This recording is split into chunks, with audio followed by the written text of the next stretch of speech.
আসসালামু আলাইকুম। আমি ডাক্তার নাহিদা পারভীন ইতি আপনাদের সামনে আজকে উপস্থিত হয়েছে একটি নতুন রোগ নিয়ে আলোচনা করব। সেটি হচ্ছে খোসপাঁচড়া বা স্ক্যাবিস। তাহলে আমাদের প্রথমে জানা দরকার খোসপাঁচড়া কি। খোসপাঁচড়া হচ্ছে এক প্রকার ছোঁয়াচে চর্মরোগ। একটি সার্কোপ্টিস স্ক্যাবি নামক পরজীবীর আক্রমণে হয়ে থাকে। সঠিক সময়ে যদি চিকিৎসা না করা হয় তাহলে কিডনি বা হার্টের জটিলতা দেখা দিতে পারে। এই রোগটি সাধারণত যারা অপরিষ্কার, অপরিচ্ছন্ন এবং নোংরা প্রকৃতির তাদের হয়ে থাকে। খোসপাঁচড়া কোথায় কোথায় হয়? খোসপাঁচড়া সাধারণত হাতের আঙ্গুলে ফাঁকে ফাঁকে হয়, হাতের তালুতে হয়, কোনায় হয়, মাথায় হয়, বগলে হয়, এমনকি সমস্ত শরীরেও হতে পারে। আমাদের হোমিওপ্যাথিতে খোসপাঁচড়ার জন্য চমৎকার কিছু ওষুধ রয়েছে, যেগুলো নিয়ে আমি আপনাদের সাথে এখন আলোচনা করব। প্রথমে আমি আপনাদের সাথে যে ওষুধটি নিয়ে আলোচনা করব সেটি হচ্ছে সরিনাম। এই ওষুধের লক্ষণ হচ্ছে হাতে ও পায়ে সমস্ত শরীরে ভয়ানক চুলকানি থাকবে এবং সাথে গায়ে দুর্গন্ধ থাকবে, রোগী স্নান করতে চায় না এবং প্রচুর পিপাসা থাকে এবং এই রোগীর নোংরা প্রকৃতি। এরূপ লক্ষণ যদি কোনো রোগীর মধ্যে থেকে থাকে তাহলে এই ওষুধটি সেবনের মাধ্যমে উপকৃত হবে। এখন যে দ্বিতীয় ওষুধটি নিয়ে আপনাদের সাথে আলোচনা করব সেটি হচ্ছে মেজরিনাম।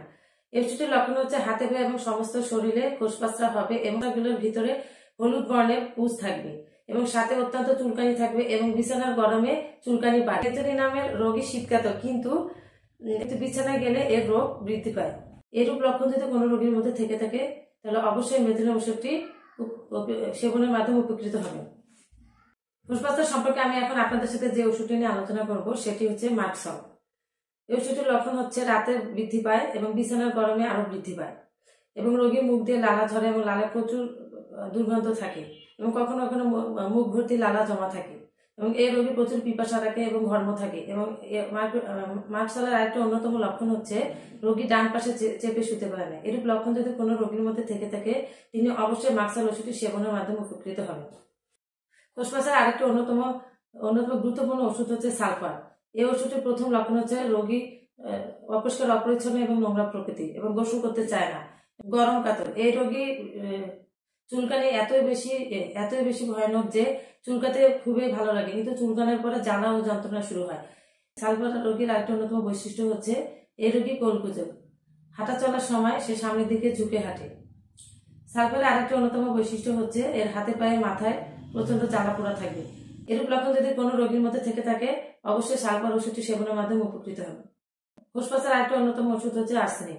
এই ওষুধের প্রথম লক্ষণ হচ্ছে রোগী পরিষ্কার পরিচ্ছন্ন, শৌখিন এবং শীতকাতর এবং রোগী ঘন ঘন অল্প পরিমাণে পানি পান করে এবং অত্যন্ত অন্তর্দেহ থাকে, ছটফটানি থাকে এবং খোসপাঁচড়া চুলকানি এত বেশি ভয়ানক যে রোগী প্রচন্ড চুলকায় এবং চুলকানোর সময় অনেক আরামবোধ মনে হয়, কিন্তু চুলকানোর পরে প্রচন্ড জ্বালা শুরু হয়। জ্বালা জায়গায় যদি উত্তাপ দেওয়া হয় তাহলে রোগী আরাম বোধ করে।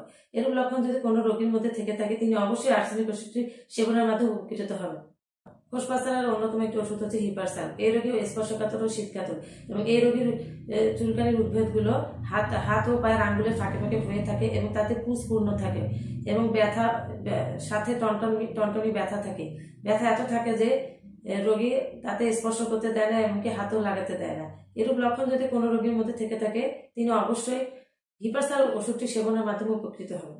আমি আপনাদের সাথে এতক্ষণ খোসপাঁচড়া সম্পর্কে যেসব ওষুধ নিয়ে আলোচনা করলাম এগুলোর বাইরে যেগুলো লক্ষণ অনুযায়ী আপনারা সেবন করতে পারেন, এর জন্য আপনারা একজন অভিজ্ঞ হোমিওপ্যাথি চিকিৎসকের পরামর্শ অনুযায়ী ওষুধ সেবন করুন। ধন্যবাদ।